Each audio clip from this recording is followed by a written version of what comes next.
Hey everyone, welcome to a new video. So the time is ripe for a video about the JIT.GL.PASS object. The JIT.GL.PASS being this object in Max MSP which allows us to create and use post-processing effects for our visuals. So post-processing effects is what kind of make our visuals go to the next level. It kind of adds this extra layer of coolness, of kind of reality, of something extraordinary that just makes the visual mostly better. I use it all the time in all my visual patches, and you know where you can get those patches? On my Patreon. So if you join the Patreon, you will get access to all the patches I've ever created and shared, and you will get access to the Discord channel where you can chat with me and a bunch of other jitter heads. And also you will support the channel and allow me to go on creating more content.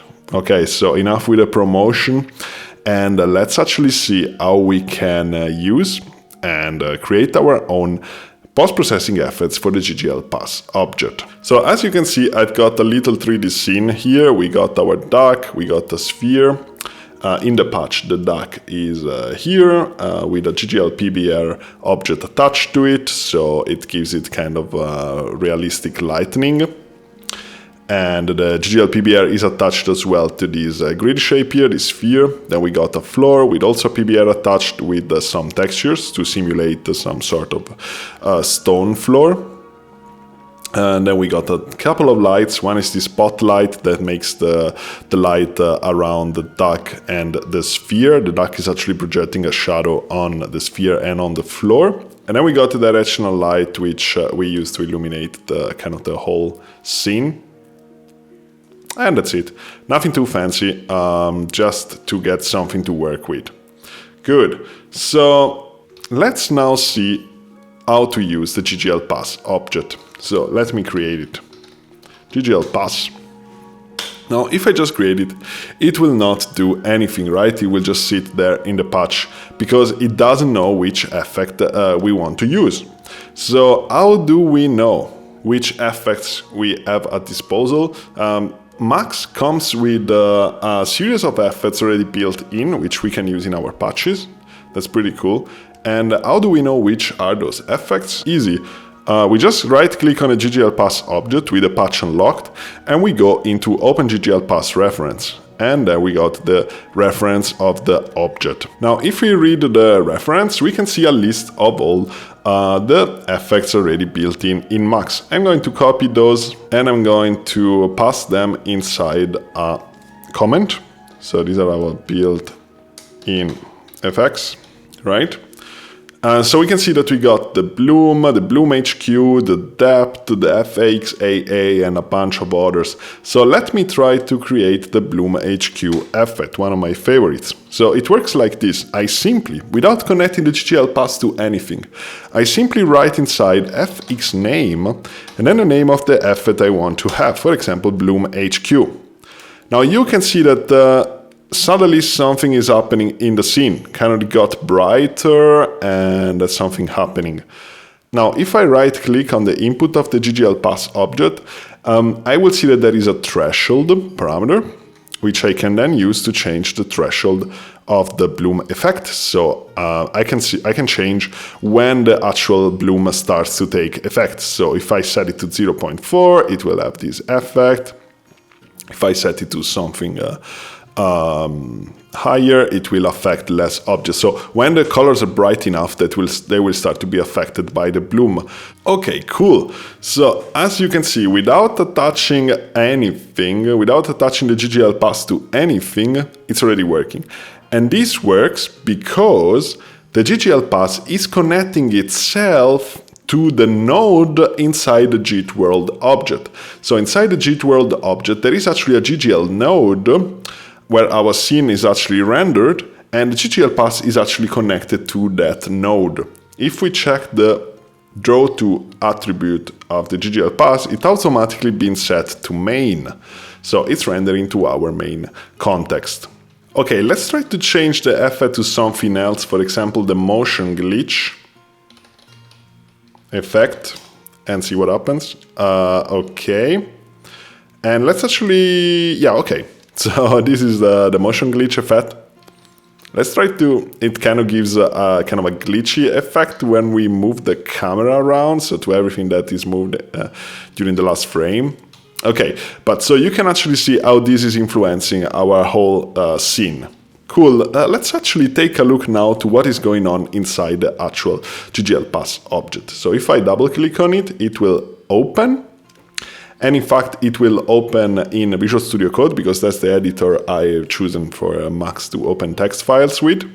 And let me set the XML highlighting. As you can see, what is happening is that it's loading this file, which is as the JXP extension, which has inside a jitter.pass. And it has inside some pass name tag. So the pass name is exactly what we are recalling here when we say fx name motion glitch. So as you can see, there is this pass is called motion glitch. If I will get motion glitch X, this will be a different effect. It looks kind of different, but I don't know if it's working properly, but yeah, it looks definitely different. So every pass has a bunch of sub-passes, or can even have just one, or can have more of those. And every one of those sub-passes is using a shader file, which could either be a JXS file, so a GLSL shader that we could read, for example, with a slab object. Or we can also use genjit files, so files that we create with JIT.GL.PASS, for example. And then it's outputting to a certain buffer. For example, in this case, it's outputting to the color buffer, which means it's outputting to the actual window in our patch. And then it has a bunch of inputs, so every sub-pass has a bunch of inputs. In this case, the first input is going to be the color, and I've copied here from the reference. Let's take the reference again. In the reference, we can see that there is a list of all the inputs that we can get for our JIT.GL.PASS files. So, for example, we got the color, which is the color from the actual rendering window, so the actual scene in the window. Then the normals, which are all the normals of the objects in the scene.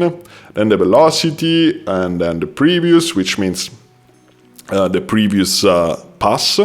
Previous, then we got the history, which is the output from the previous frame of the JIT.GL.PASS. Then we got the texture, we can even get a texture inside the JIT.GL.PASS object, and then we have a sub-pass. Okay, but this is all cool, but let's now see kind of really in practice how this works. So I find that in order to understand how this works in practice, the best way is to actually create our own JIT.GL.PASS. So I'm going to delete that, our scene goes back to normal. And then I'm going to create a new JIT.GL.PASS. And this is going to draw to main. And I'm going to giving a file, which I'm going to call my first pass file or something like that. And this is .jxp.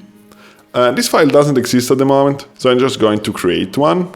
So I'm going to get Visual Studio Code, going to create a new file, new text file actually. I'm going to save it as, this is on the desktop, so I will save it as I called it here, which is my first pass file.jxp. So my first pass file.jxp on the desktop, cool. And just to speed things up, I will copy the content of the motion glitch pass, and I will just pass it here. Then I will set the XML as the syntax highlighting. Okay, cool. Now, if I delete and recreate the JIT.GL.PASS, it will read this file, which at the moment contains the motion glitch and the motion glitch X passes. So let's go on and delete the motion glitch X pass. So we're now left with a single sub pass, a single pass, on which we're going to change its name and call it my first pass fx. Right? And we're also going to change the file. We don't want to use this JXS file, which is a shader that comes from Max.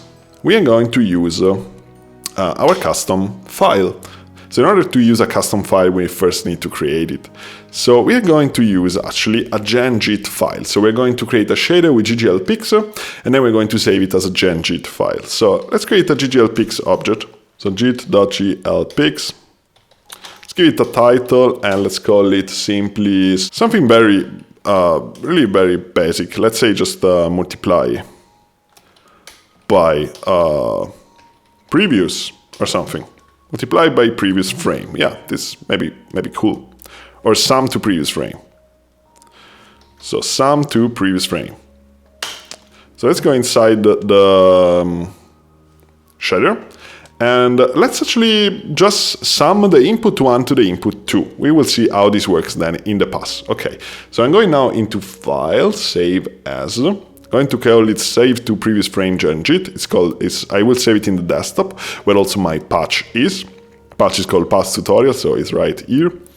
Going to save that. So inside now my JIT.GL.PASS file, I will use as a file name the one I just created. So sum to previous frame. And instead of file, we have to say gen, because we are using now a gen file, not a JXS file. So we can choose now the two inputs. So to which inputs we want to have for the first input of JIT.GL.PASS and which inputs we want to have for the second input. So let's say that we want to have for the first input the color, so what's actually being rendered. And for the second input, we're going to choose history, which means the output from the previous frame from the JIT.GL.PASS. Okay, cool. So as you can see, it's simply summing together the previous frame with the current, and it's kind of getting then all white. So let's actually go inside our JIT.GL.PASS and multiply the second frame, the previous frame by 0.9. Then I saved that. I need to actually save the genjit file, so I save it again as sum to previous frame genjit, replace, sure. Then I'm going to delete and recreate the JIT.GL.PASS. Cool. And what's going on here? And this is the effect we should actually have now. For some moment it was not working, then I just deleted the JIT world and deleted the JIT.GL.PASS again, and now it seems to work. So yeah, it's kind of very feedback thing. We are just feedbacking the previous frame into the current one, and we get this kind of effect. So, okay, but maybe you can start to see the potential for that. Let's maybe do something more interesting and maybe sample the current frame according to the color of the previous frame. And sum these maybe to the normalized coordinates and see what we get. This is probably going to be pretty crazy. So I'm going to save it here. I'm going to save as a sum to previous frame genjit, replace. Oh, I think I actually called it with a capital S. So can be that was actually an error, okay. Okay, so that's what we get now. We are sampling the current frame according to the color of the previous frame, sum to the normalized coordinates. So yes, some crazy stuff going on. But the cool thing is that now we can add another sub-pass and add some more effect to that. So for example, I'm going to copy that and say sub-pass gen, and let's actually create a new JIT.GL.PASS. And this time, let's use the depth of the objects in the scene to do something. So let's call that gen use depth or something like that. I'm going to go inside here and I'm going to say input 2.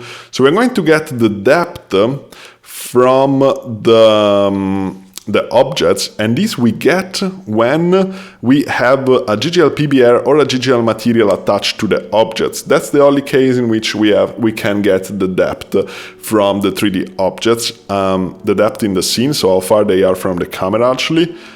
This will be automatically generated by JIT.GL.PBR or JIT.GL material. So if we don't have those objects attached to our 3D object, this is not going to work. So unless we write our own shaders that write also to the depth. So in order to use then the depth, we have to switch the alpha, because the JIT.GL material or the JIT.GL.PBR is going to put the depth into the alpha channel of the second texture output by the node inside the JIT world. Okay, so follow me here, everything will become more clear in a second. So let's say when this is greater than, I don't know, 0.1, then, or maybe, you know what, let's do like this, mix according to the depth of the object, we will sum the actual color, and then we will sum the color multiplied by 0.2 if the depth is very far, so if the depth is close to 1. So let's send this out and let's save this as use depth genjit. Okay, cool. I already got a file called like this. Okay, I should replace it. Good, and now I'm going to go into my JIT.GL.PASS and I'm going to say use depth. This is our gen file. Actually, we don't want to output anymore to the color from the previous pass, because now this pass is going to output to the next pass. Yeah, which will actually not happen if we say output to color. So output to color is what we have to write in the latest sub pass. So the one that is going to then render to our window. Good, so here we're going to say the source is the previous pass, right? And so the first input in our JIT.GL.PASS is the previous pass, so what's coming out of this sub pass. And then what's coming out and what's coming in the second input is the normals. So now if we go to check what we get as inputs from the JIT.GL.PASS object, we can see that we got the normals here, which says the JIT.GL node normals render target plus the depth in the alpha channel. So this will give us the normals on the RGB color and then the depth on the alpha channel. So that's the depth. So let's actually take a look at what is actually being generated by the JIT.GL.PBR object, because I'm not sure it's actually generating the normals plus the depth. So in order to take a look at what's being generated, we can use the get.gl3 shader message to see, and we get the actual shader being generated for the object. And as the alpha is using the zeta, which is actually, yeah, this is the actual depth. So this should get darker and darker, but I'm not sure this, and this is not really an apparent effect. Let's changing it to something like, let's multiply by 30 if the depth is, when the depth is increasing to 1. So let's save then this file, use depth, genjit, replace, close, let's delete and recreate the JIT.GL.PASS. Okay, cool. So, okay, so when this is really close, it's not going to be multiplied by 30. When this is really far, it's going to be multiplied by 30. Okay, cool. Let's try to use the JIT.GL material instead of the JIT.GL.PBR just to see if this is a different effect. I think it has kind of a different effect for the for how the depth is generated. So if we take a look at the shader again, we can see that it's generated in a slightly different way. So this could be better or worse, depends on how we want to use the depth. I think the JIT.GL.PBR renders the depth in a normalized fashion, while the JIT.GL material will render it in kind of an exponential fashion. Anyway, that's what we are getting, and it's pretty crazy.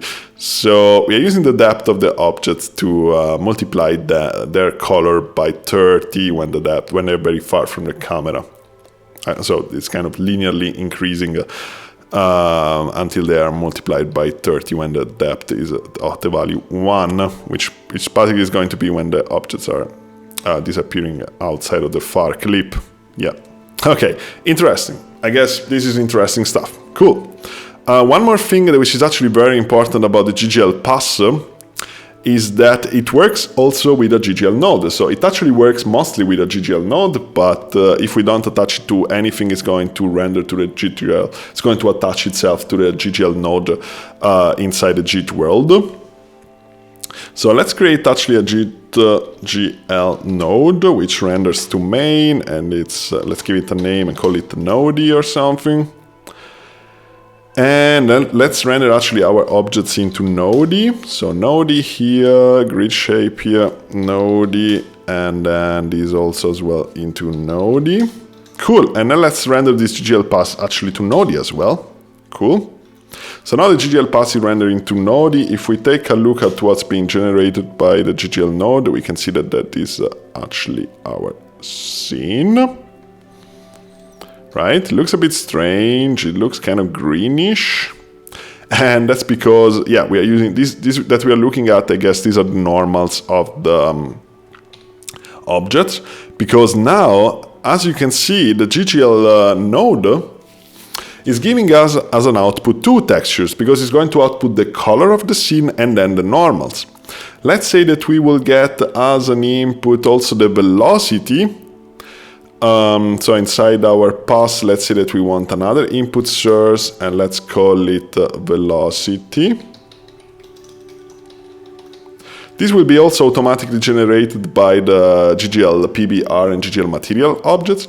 And as you can see now, it's giving us an output three textures. Those textures are basically output by the JIT.GL material object or JIT.GL PBR.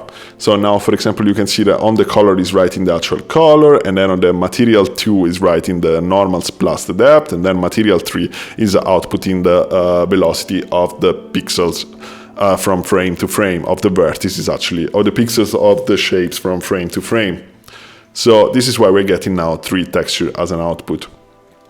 Let's actually delete this one. This was just to show you how this works. Now we should actually get only 2, I guess. Oh, I guess I need to actually recreate the JIT.GL material. Oh, maybe just recreate the node for that. Yeah, now it's only giving us 2 textures. Okay, cool. But actually, now our final image, we don't want to take it anymore from the JIT.GL node in case we want to render it on the window with a JIT.GL video plane object. So with transform set 2, for example, we don't want to take it anymore from the JIT.GL node as we will do normally. We want to now take it from the JIT.GL.PASS object. So there we go, there is our affected scene. Okay, so remember, we don't need to attach it to anything. But the final texture from our whole patch, so our whole visuals are going to be output by the most left output of JIT.GL.PASS. We can also concatenate, of course, multiple JIT.GL.PASS together. So for example, if I create a new JIT.GL.PASS which renders to Node, and I use again fx name bloom HQ, we can concatenate these 2 passes by connecting this center output to the input of the next pass. Okay, so now we have concatenated them together. If we take a look at what's going on inside the Bloom HQ, you can see that it has actually, this is the same Bloom file. So it has the Bloom pass and the Bloom tone map and the Bloom HQ passes. If you take a look at what's going on here, you can see that you can also get as an input for a sub pass the output of the previous sub passes referring to their index. For example, sub pass 1 will be the output of the second sub pass because they start to be indexed from 0. This is all written in the reference of the JIT.GL.PASS, by the way. You can check how all these inputs for the sub passes work. Okay, so this is actually how this works, how the JIT.GL.PASS works. So this was kind of an advanced topic, I guess, but I've received a lot of questions about JIT.GL.PASS in the last time, and I hope this video will clarify most of what's going on here. Alright, so mostly when using passes, you will have also a JIT.GL node somewhere in your patch, and then you just have to render all your 3D objects to this JIT.GL node, and then the JIT.GL.PASS will render to that node, and you have to get your final output out of that JIT.GL.PASS. Okay, and we can use JIT.GL.SL shader code or JIT.GL or Gen code to actually write those shaders for the JIT.GL.PASS. So it's really cool. Okay, everyone, thank you very much for following. This was it. Hope it was useful. Have fun maxing, and see you soon. Ciao.